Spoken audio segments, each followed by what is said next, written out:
Hey Pacific Crest, it's weekly update time here. Computer's here, so I'll be glancing over there from time to time. A couple things to talk about. Well, first, just checking in. I know we've been doing all our check-ins, but making sure that everything is working time-wise. Everyone's that's using Open Gym is having good luck with that, and so forth. So if not, just send us a note and we'll get it corrected. Hopefully, it's the mishmash of Zoom and outdoor and open gym will work well for us for the next few weeks until we're back in the gym. The really great participation in both outdoor workouts and Zoom, and a lot of people in open gym. So that's really going well. Excited to see that.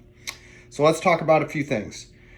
This week, we're getting all our programming in line. So you'll see a lot of similarity between the gym, home, and outdoor workout formats.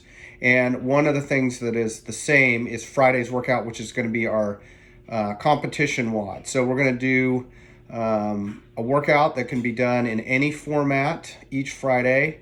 And we'd love for you to post your time to either the Facebook private page or Instagram comments. If you have, if you don't know where to find either of those things, just shoot us a note and we'll get you set up there.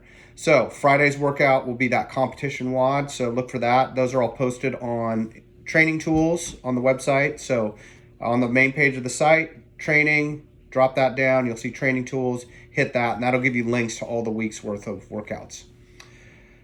I want to talk briefly about level programming, probably not as prescient right now since we're not in the gym, but I want you guys to understand how we do that. So Gretchen and I program the workout based on level 3. And that level 3 person or people are representative of the person who may have the best performance during a movement or the highest level of strength during a lift for that day.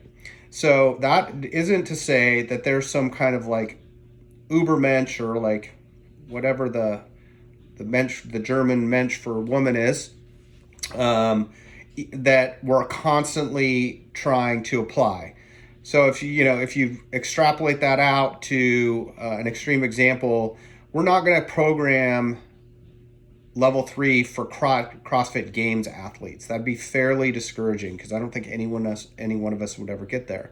So that level 3 person, that imaginary person each day, is based on what we know to be true for our gym. So let's just take deadlifting, for example. When you see deadlift at 225 for the highest level weight, or 155, pretty standard for our level 3 deadlift weights, that's based off of 450 deadlift, 300 deadlift. And we have a few people in each of those categories that can do that.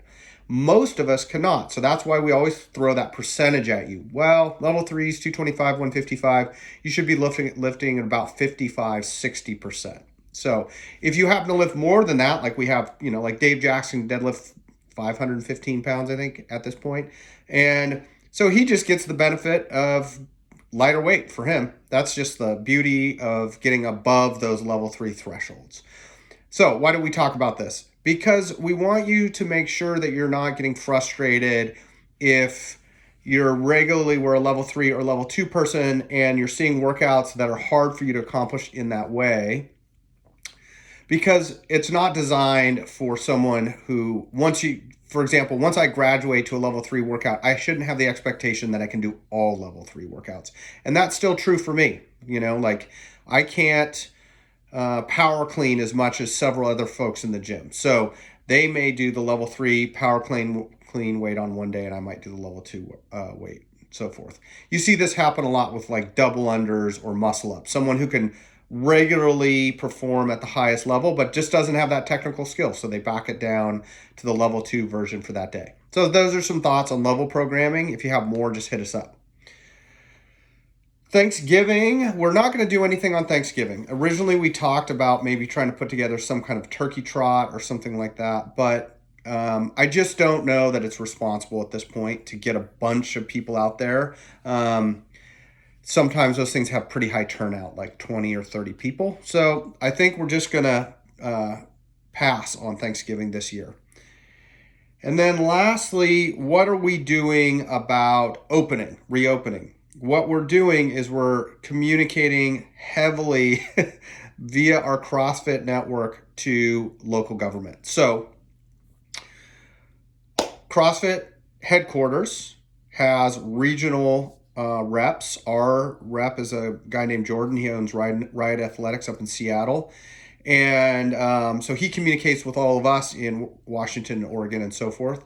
And he communicates with the CEO of CrossFit, Eric Rosa. So we sent our suggestions up to Jordan the other day. It was coincidental because the next day he and the other reps were meeting with the CEO.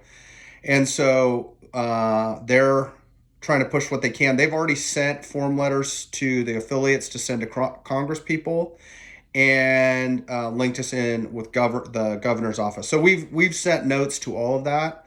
My hope is that we're going to be able to communicate why we are more able to control our environment than a normal gym. So that's our big focus behind the scenes for the next 3 weeks, is to make sure that we are doing everything we can so the local government knows that we can do this safely and effectively, because we think we can.